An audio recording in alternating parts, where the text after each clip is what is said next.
I found out recently by watching a masterclass that the way that I make music is exactly the same way Timberland makes music. This is episode 68 of the Arts Academy podcast with Victor Varnado and Roxxy Haze, How to Write Music.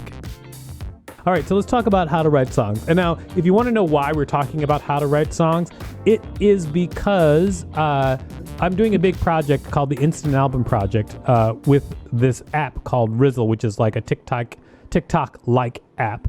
And basically, I used to do this show where I would give people a musical style and a theme, and then I would give them 2 weeks to come back and make a song, and then everybody would perform their songs together, thus making an instant album. Previously, I did a hip-hop album about pets. In fact, actually, I just shared the video of one of my friends like performing one of his songs that he did about pets. I did a punk rock album about superheroes, and this time we're actually going back because we're kind of doing it on a larger scale. So we're going back to like the first musical style. So we're doing a hip hop style genre instant album. You can go to instantalbumproject.com if you want to check it out. I should. You can definitely check out instantalbumproject.com.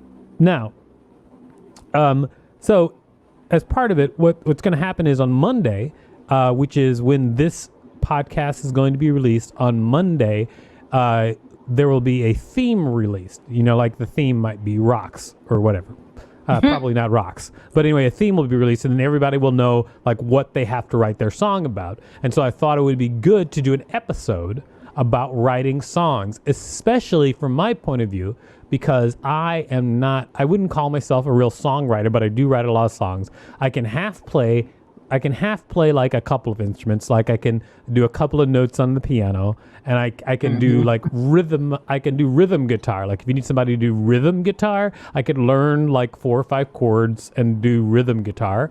And I can almost play the bass. I used to play bass when I was younger. I had a band, but as you know, bass players are known to be notoriously dumb, so it's easy for me to pick up the bass because I'm a big dum-dum. And so I did. So how do you write songs when you're not a musician?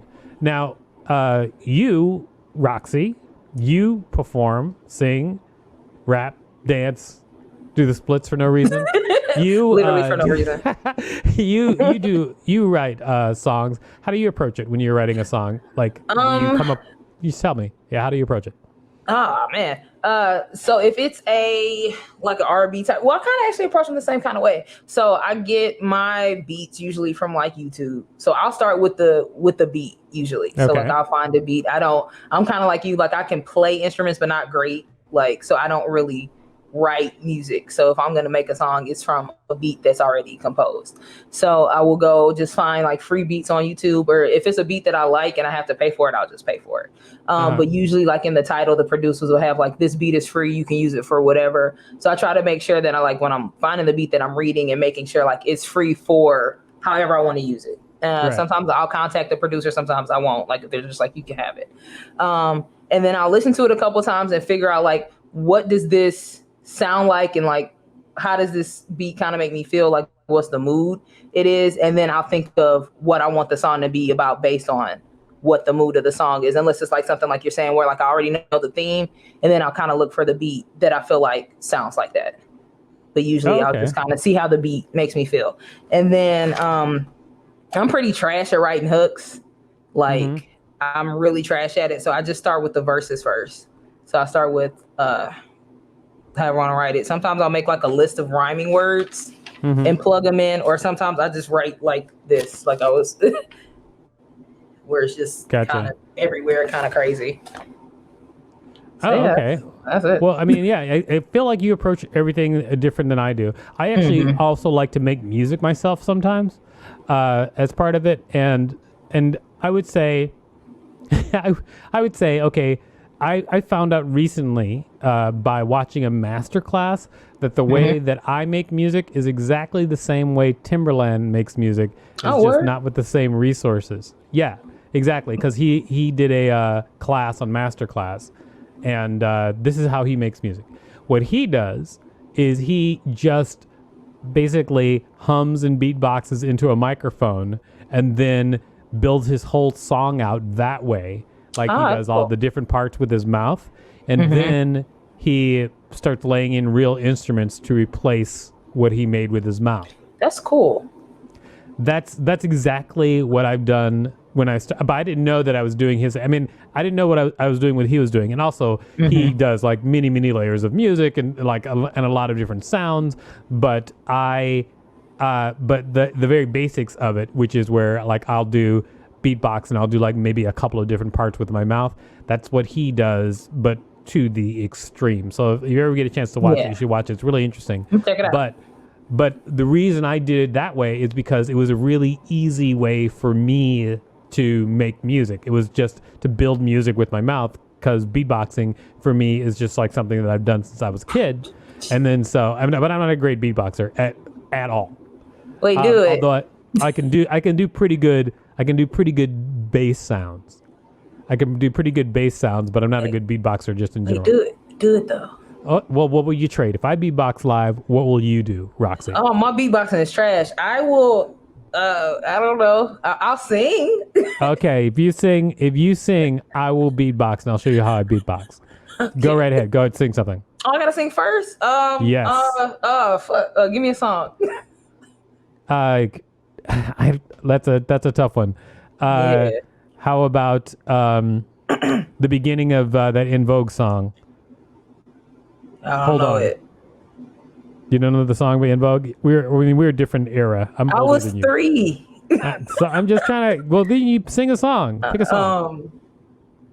Don't speak. I know just what you're saying. Okay, there you go. That song actually was out near the same time as the In Vogue song. I was like, what are you even doing? What are you talking about? Wow. I know. I just couldn't remember the In Vogue lyrics. Okay, so I'll beatbox. This is me beatboxing, but I'm not a great beatboxer.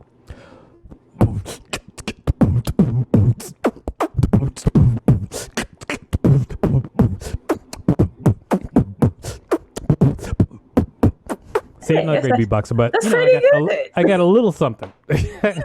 Anyway, there you go. Basically, so that's what I would do when I would make songs. But I didn't know that I was doing this thing that Timberland does, which is just that, especially with something like GarageBand, it's really easy to like layer something over and then make the different sounds of the different instruments, because you could be like ba ba da ba ba ba da ba, because it's easy, I think, for people to just riff like vocally, much easier than it is for me to try to do any sort of riff on an instrument. But then once all those parts are laid in vocally, then you can just pick them out on the instrument. I mean, you could eventually pick it out on a piano if you wanted to, and then play it back in a loop. I mean, just like looping has made making songs, I think, so much easier than it used to be back in the day. But basically, that's how I would start off writing a song, or at least writing music, not being a musician. I would just build the loop vocally and then just play over the instruments. And then once that's all done, though, you actually can have like, you can actually have like songs that like sound like actual songs. Like I had finished a couple of songs that people like really liked that way. I wish I had And you do it all in GarageBand? What? And you do everything in GarageBand? Yes, I did everything in the GarageBand. In fact, I'm gonna play a song I did like that. Okay, so Instant Album Project.